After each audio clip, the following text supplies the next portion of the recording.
Okay, so can you describe the game? Yes.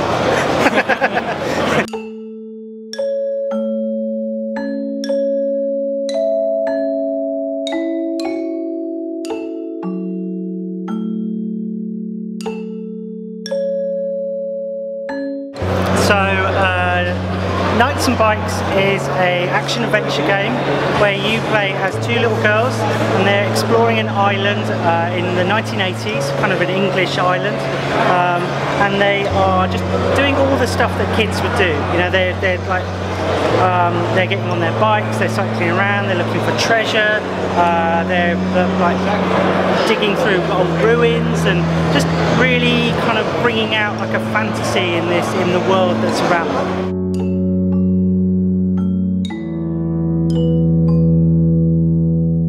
What's the price? I don't know. it will be immensely affordable for the value that it gives you. It will be on PlayStation 4 and PC and Mac. Be on Steam, so lots of different ways to get it. Linux? Yes, we have promised that because originally the game was funded from a Kickstarter campaign, so yeah, we had to put Linux in there as well. So yeah, I have no idea what the game looks like on Linux, but we'll sort it out.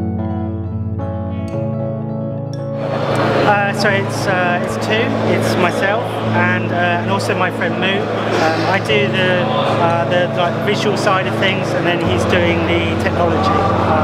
The two of us, we met a few years ago making Little Big Planet, and now we're kind of taking some time to just focus on making a really small game, and you know, just do it in a very different, very indie style. I think that the advantage of it just being two of us is that we can iterate on ideas a lot, and we can like Moo will have some things that he wants to try on a tech design side. I'll have some ideas that I want to do, and I can mock them up I can create them in Photoshop. Because we're making a game in Unity, it's very easy to at least sort of see ideas like coming together, and then we can collaborate on working out which ones are actually the best ones to go with.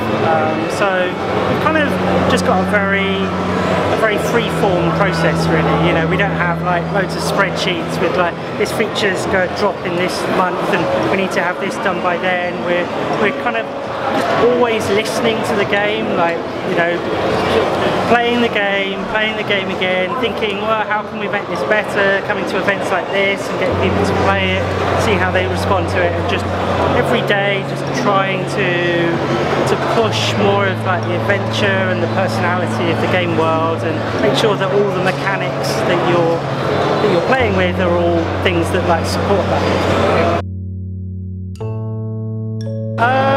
Well, I guess because because it's designed for co-op, so you can play it single player, then you can play it with friends, but that co-op can be online, so it's not just a local multiplayer. And what we've done throughout the game is, although you're cooperating for the whole story, there's like moments where the two characters will challenge each other. So you know, you might be running to somewhere, and then one of them's going to say, I bet I can get to that tree first, and you know, it will turn into like a little race mode. And so I think that's the kind of stuff you do as a kid. You're always like, you know, betting with your friends of like, oh, I bet you can't jump that, I bet you can't do this, and you know, you probably end up like breaking your leg, but you know, it's worth trying to beat your mates doing it. So you know, we're trying to bring that in the game all the time.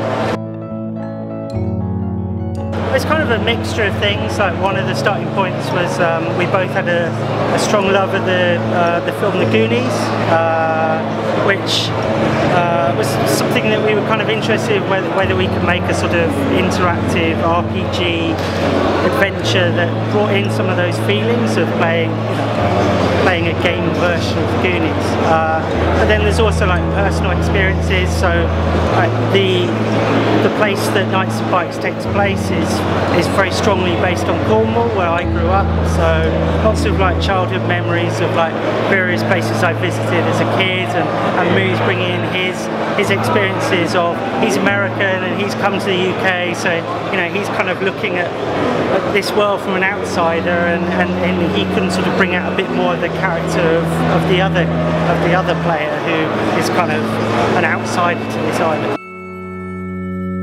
Yeah, you have the two main characters, and player one is always controlling one, and player two is always controlling the other.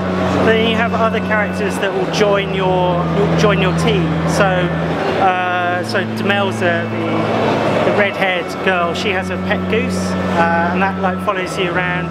You use that to like navigate the island. It's got like a really strong sense of smell.